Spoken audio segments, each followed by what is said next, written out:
Сәлеметсіздер ме? 4-ші сынып білім алушыларына арналған қазақ тілі пәні бойынша шылау тақырыбындағы сабағымызды бастаймыз. 124-ші сабақ. Бүгінгі оқу мақсатымыз мәтіннің тақырыбы мен мазмұнының өзара сәйкестігін анықтау және ондағы негізгі ойды тұжырымдау. Дескрипторы мәтіннің тақырыбы мен негізгі ойын анықтаймыз және шылау туралы түсінік аламыз.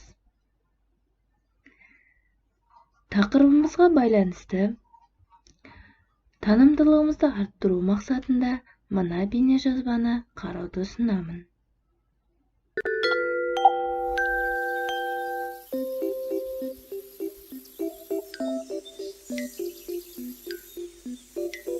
Аға, тіліміздегі сөздердің бәрі де жеке тұрып белгілі бір сұраққа жауап бере ме? Жоқ. Оны неге сұрадың? Себебі мен ғана, ғой, үшін, және деген жеке тұрған сөздерге еш сұрақ қоя алмадым. Сен оларға неге сұрақ қойылмайтыны туралы ойландың ба? Иә, сұрақтар тек мағыналары айқын сөздерге ғана қойылатын сияқты. Дұрыс айтасың. Сұрақтар тек толық мағыналы сөздерге қойылады. Сонда бұл сөздердің толық мағынасы жоқ екен ғой. Олай болса, біз оларды не үшін пайдаланамыз? Дана, мен мектепке білім алу үшін барамын деген сөйлемнен үшін сөзін алып тастап көрші. Сөйлемнің мағынасы түсінікті бола ма екен? Мен мектепке білім алу барамын. Жоқ, түсініксіз. Сөздер байланыспай қалды. Оларды байланыстыруға үшін сөзі керек. Көрдің бе? Ол сөзбен сөзді байланыстырушы қызмет атқарып тұр. Осындай өз алдына толық мағынасы жоқ, бірақ сөзбен сөзді, сөйлеммен сөйлемді байланыстыратын сөздер шылау деп аталады.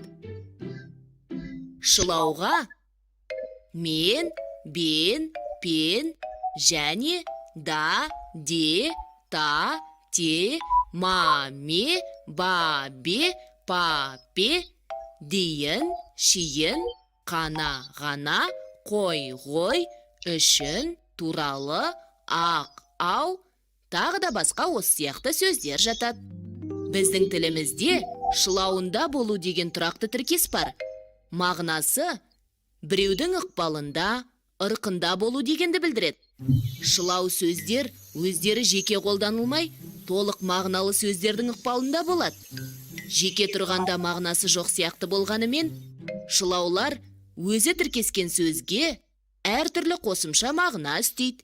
Яғни, қосымша мағына береді. Бәсе, мен үшін деген шылаудың сөздерге мақсаттық мағына үстейтінін байқадым. Мысалы, көз көру үшін, құлақ есту үшін, тіл сөйлеу үшін берілген. Иә. Ал ма, ме, ба, бе, па, пе шылаулары өздері қатысты сөздерге сұрақ мағынасын үстейді. Түсінікті. Шылауда толық мағына болмаса да, толық мағыналы сөзге мағына қосады екен. Тағы бір сұрайын дегенім. Осы сұрау мағынасындағы шылаулар сөйлемде қайталанғанда сұрақ белгісін қай жерге қоямыз? Қайталанған ма, ме, ба, бе, па, пе шылауларының арасына үтір қойылып, сұрақ белгісі соңғысынан кейін қойылады. Мысалы, мына суреттегі анар ма, жанар ма, манар ма дегенде алғашқы екі сұрақтан кейін үтір, соңғысынан кейін сұрақ белгісі қойылады. Осы сияқты бірыңғай сөздермен қайталанып тіркескен да, де, та, те шылауларының арасы да үтірмен ажыратылады. Мысалы, математикаға Айжан да, Фатима да, Елдос та мықты деген сөйлемде алдыңғы шылаулардан кейін үтір қойылады.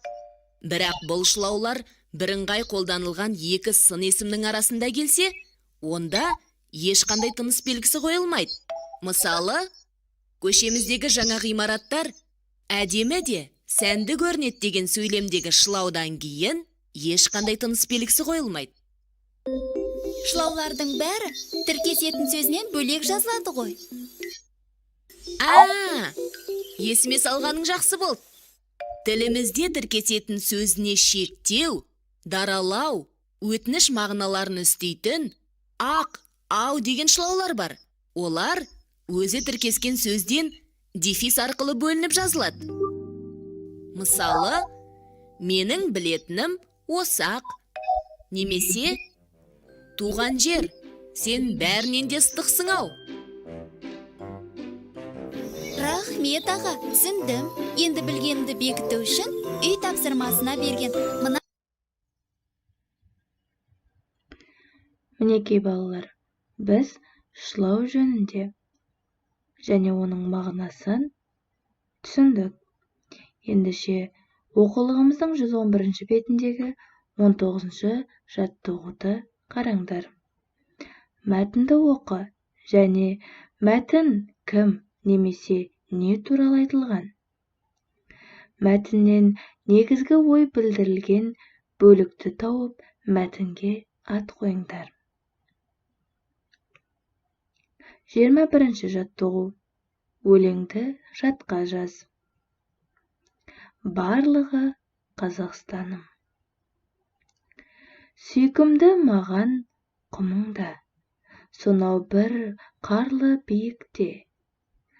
Жотада жүрген құлында, жапанда жүрген киікте. Тау шыңы теңіз айдыны, қырларың әнші құстарың. Бақытым менің барлығы, барлығы Қазақстаным. Ендеше өлеңнен шылаулардың астын сызыңдар. Олардың сөйлемге қандай мағына үстеп тұрғанын айтыңдар.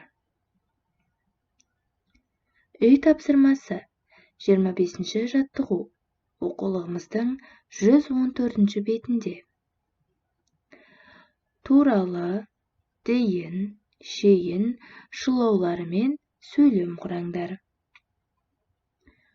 Осы үй тапсырмасы бойынша кері байланыс жасаймыз.